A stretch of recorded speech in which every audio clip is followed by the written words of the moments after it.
occult bookshelf for Rennes le Chateau. Le Trésor Maudit, The Cursed Treasure by Gerard de Sade, the very first book to try to describe the Rennes mystery. Came 10 years before Holy Blood and the Holy Grail. It was the book that Henry Lincoln read while he was on holiday, which gave him the idea for the television programs that first created this whole Storm in the Teacup and your basic Sonia story. Originally in French. Originally in French, yeah. By the time I got to Rennes, which was the summer of 1990, the situation had become so bad that the town already had a bibliography. This book is a bibliography from 1990, which just lists the titles and authors of books about the Rennes mystery. And it's already just book after book after book after book. It's a fat bibliography. By 1990, the situation was that bad already. At this point in time, there's so many books on the Rennes mystery that, like 9/11 or the Kennedy assassination, if you lined them all up end to end, you would probably not have time to read them all in the course of a lifetime.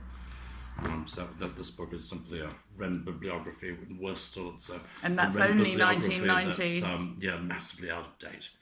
It's already pretty bad. I fancied this one. This is the Rennes le Chateau comic book, drawn by Marcel Captier, who also drew my T-shirt, the former church sacristan and town gravedigger, who sadly died last summer. But before dying, Marcel created a sort of classics illustrated comic book version of the Rennes mystery, which is strictly the facts.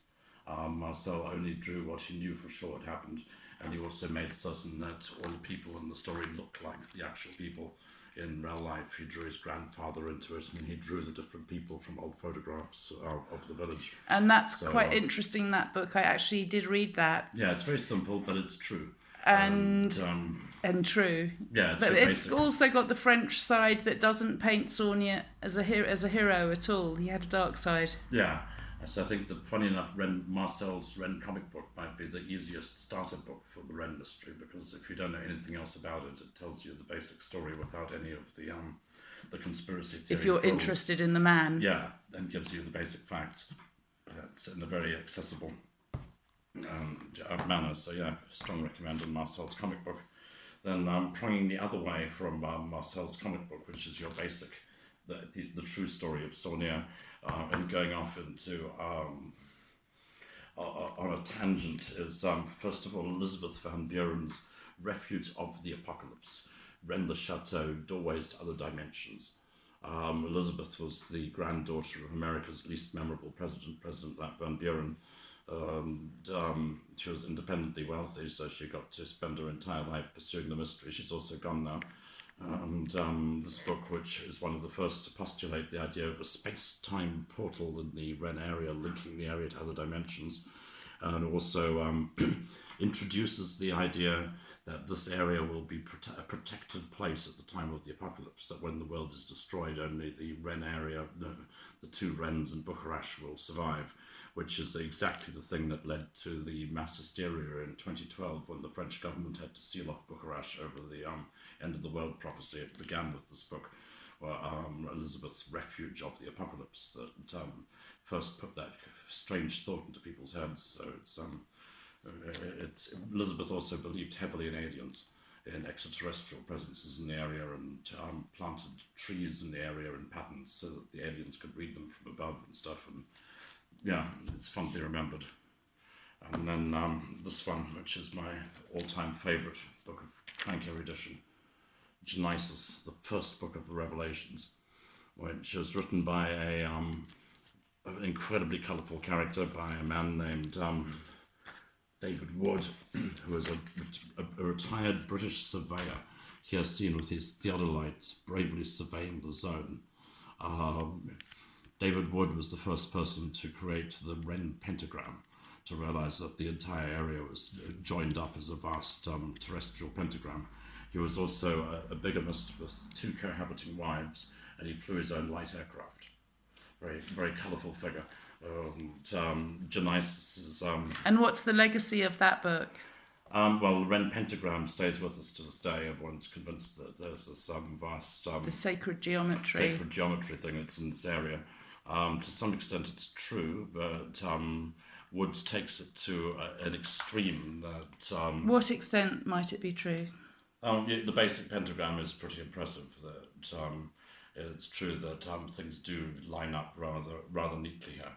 That if you start drawing lines connecting Rennes-les-Bains, Rennes-le-Château, Bézieux, etc., everything does feel very very neat. It's easy to get a sense that there's a zone, that there's an area which is special.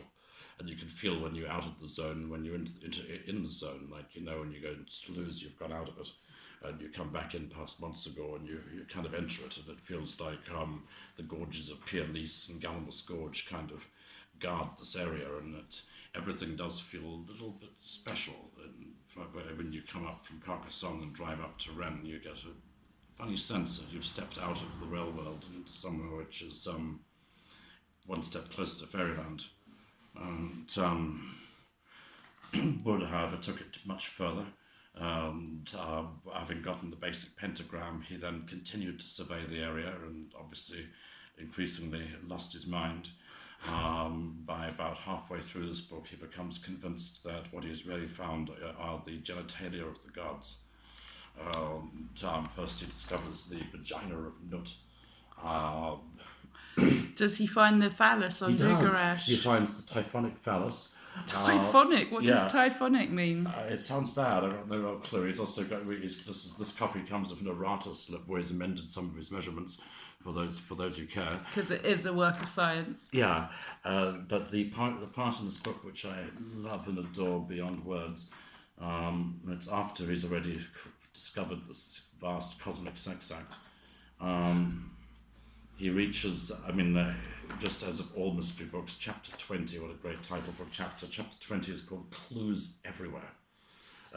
There's a point where everything starts to connect, which is really the point where you know you need to stop under normal circumstances. But he continues, everything starts to connect, the double impregnation. And then finally he does this thing which just blows my mind every time. He zooms out from the map and looks down at this little section of the foothills, the Pyrenees, and realizes that seeing it from above, the entire area resembles a donkey.